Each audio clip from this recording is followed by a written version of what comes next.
دوستو اللہ تبارک و تعالی ہر شے پر قادر ہے۔ وہ جس کو چاہے جیسے چاہے نواز دیتا ہے۔ اگر اس نے کسی کام کو کرنے کے لیے منع کیا ہے تو اس کا بھی کوئی نہ کوئی وجہ کوئی نہ کوئی ریزن ہوگا جو اللہ تبارک و تعالی نے اپنے بندوں کو اس کام کو کرنے سے منع فرمایا۔ ایسے ہی ایک واقعہ میں آج آپ کے سامنے لے کر حاضر ہوا ہوں۔ واقعہ پورا سنانے سے پہلے اگر آپ نے ابھی تک ہمارا چینل سبسکرائب نہیں کیا ہے تو آپ ہمارے چینل کو سبسکرائب کر لیں، بیل آئیکن کو دبا کر گھنٹے والا بٹن ضرور پریس کر دیں۔ حضرات، ایک بار کی بات ہے کہ بنی اسرائیل پر ہفتے کے دن شکار کرنا سخت حرام تھا، مگر رب کی طرف سے ان کی سخت امتحانات ہوا کرتے تھے کہ ہفتے کے دن بہت ساری مچھلیاں سمندر کی اوپری سطح پر آ جایا کرتی تھیں۔ جب اتوار کا دن ہوا کرتا تو مچھلیاں پانی میں ڈوب جایا کرتیں اور غائب ہو جایا کرتی تھیں۔ بہت سارے زمانے تک ایسا ہی ہوا، لیکن کچھ لوگوں کا جب صبر ٹوٹ گیا اور انہوں نے سوچا کہ کیوں نہ ہفتے کے دن کچھ ایسا کیا جائے جس سے کہ اللہ تبارک و تعالیٰ کا عذاب بھی نہ ہو اور ہمارا شکار بھی ہو جائے۔ چنانچہ اس میں سے ایک آدمی نے ہفتے کے دن مچھلی پکڑ کر اس کے منہ میں دھاگا باندھ کے اس کو سمندر میں چھوڑ دیا اور دھاگے کا دوسرا سرا کنارے پر ایک لکڑی گاڑ کر اس میں لگا دیا۔ جب ہفتے کا دن گزر گیا اور اتوار کا دن آیا تو اس نے اس مچھلی کو پکڑ لیا اور بازار میں فروخت کر دیا۔ جب ایسا کرنے سے ان پر اللہ تبارک و تعالیٰ کا عذاب نہیں آیا تو اگلے ہفتے انہوں نے 2 مچھلی پکڑیں اور اسی طرح سے ان کا منہ باندھ کر سمندر میں چھوڑ دیا اور دوسرے سرے پر لکڑی کو باندھ کر کنارے پر لگا دیا، جس سے مچھلی اتوار کے دن پکڑنے میں آسانی ہو گئی اور انہوں نے خوب زیادہ سے زیادہ شکار کرنا شروع کر دیا۔ جب لوگوں نے ان کو دیکھا کہ یہ اس طرح سے خوب شکار کرتے ہیں اور زیادہ منافع کماتے ہیں اور اللہ تبارک و تعالیٰ کا ان پر کسی طرح کا کوئی عذاب نہیں آتا ہے تو انہوں نے بھی ایسا ہی کرنا شروع کر دیا۔ ہفتے کے روز وہ مچھلی کو پکڑتے اور ان کے منہ میں دھاگا باندھ کر دوسرے دھاگے کا سرا کنارے پر لکڑی میں باندھ کر جمع کر دیا کرتے تھے اور جس سے اتوار کے دن شکار کرنے میں آسانی ہو جایا کرتی تھی۔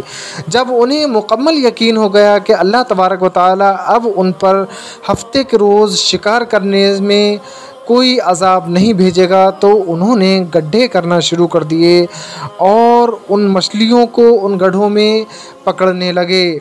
اللہ تبارک و تعالیٰ نے جب ان پر کوئی عذاب نہ بھیجا تو وہ بڑا خوش ہو گئے اور ان کے تجارت میں خوب ترقی ہونے لگی۔ چنانچہ وہ لوگ جو تجارت میں مشغول تھے ان کا شمار لگ بھگ 70,000 کے قریب تھا۔ ایسے میں ان لوگوں کے 3 گروہ بن گئے، بستی والے 3 گروہ میں تبدیل ہو گئے۔ نمبر 1، دوسرے گروہ کے لوگ یعنی جو شکار کرتے تھے وہ الگ گروہ بنا کر الگ رہنے لگے اور ایک گروہ ان میں ایسا بھی پیدا ہوا جو ان کے اس کاروبار کو دیکھ کر کچھ نہ کہتا تھا اور خاموش رہتا تھا، یعنی انہیں ساقطین میں سے کہا گیا، یعنی وہ ساقطین رہے اور نصیحت کرنے والا ایک گروہ بنا جو ان کو سمجھایا کرتا تھا کہ تم ہفتے کے روز شکار مت کرو، اللہ تبارک و تعالیٰ نے جب ہفتے کے روز تمہیں شکار کرنے سے منع کر دیا ہے تو تم اس سے باز رہو۔ اس طرح سے ایک گروہ ساقطین رہا اور دوسرا ناصحین رہا اور ایک گروہ جو شکاری کرنے والا رہا۔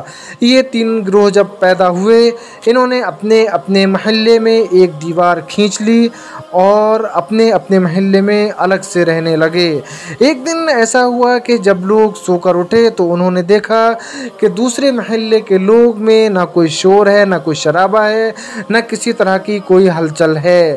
یہاں تک کہ جب لوگوں نے دیوار پر چڑھ کر ان کو دیکھنے کی کوشش کی تو انہوں نے دیکھا کہ لوگ جو شکار کرتے ہیں ہفتے کے دن اللہ تبارک و تعالیٰ نے ان پر اپنا عذاب بھیج دیا ہے اور وہ انسان سے بندر کی شکل میں پیدا ہو گئے ہیں۔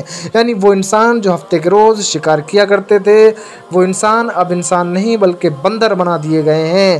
ان لوگوں کو بڑا دکھ ہوا، لیکن انہوں نے کہا کہ اس میں ہم بھی کیا کر سکتے ہیں۔ اللہ تبارک و تعالیٰ نے جب ان کو ہفتے کے روز شکار کرنے سے منع کیا تھا، لیکن انہوں نے نہیں مانا، اور آج یہ ان کو اس کا صلہ مل چکا ہے۔ اللہ تبارک و تعالیٰ کا کہنا نہ ماننے پر اللہ تبارک و تعالیٰ نے ان کو بندر بنا دیا۔ جب ان بندروں نے اپنے رشتہ داروں، اپنے چچاؤں، اپنے بھائیوں کو دیکھا تو وہ ان کی طرف دوڑ پڑے اور رونے لگے، لیکن وہ اپنے منہ سے کچھ نہ کہہ پاتے تھے، کیونکہ اللہ تبارک و تعالیٰ نے ان کے منہ بند کر دیے تھے، جس سے وہ کچھ بھی نہ بول سکے۔ اسی طرح سے جب 3 دن گزر گئے تو اللہ تبارک و تعالیٰ نے ان بندروں کو ہلاک کر دیا۔ آخر کے 3 دن بعد ہلاک کر دیے گئے، یعنی 3 دن گزرنے کے بعد ان کو ہلاک کر دیا گیا۔ یہ واقعہ حضرت داؤد علیہ السلام کے زمانے کا ہے۔ دوستو، ہمیں اللہ تبارک و تعالیٰ کے ہر اس حکم کو ماننا چاہیے جس کو اللہ تبارک و تعالیٰ نے ہمیں کرنے کے لیے کہا ہے۔ ہم اپنے پیارے آقا صلی اللہ تعالیٰ علیہ وسلم کے امتی ہیں۔ دوستو، ہمیں سب سے بڑا شکر اس بات کا بجا لانا چاہیے کہ ہمارے آقا صلی اللہ تعالیٰ علیہ وسلم سے پہلے جتنے بھی نبی گزرے، ان کی امت پر اللہ تبارک و تعالیٰ کوئی نہ کوئی عذاب بھیجا کرتا تھا، لیکن یہ ایک بڑا ہی کرم ہے اللہ تبارک و تعالیٰ کا کہ اس نے اپنے محبوب صلی اللہ تعالیٰ علیہ وسلم کو رحمت للعالمین بنا کر بھیجا، جس سے وہ اپنے محبوب کی امت پر کوئی بھی عذاب نہیں بھیجتا ہے۔ دوستو، بنے رہیں ہمارے چینل پر، ملتے ہیں اگلی ویڈیو میں، تب تک کے لیے اللہ حافظ۔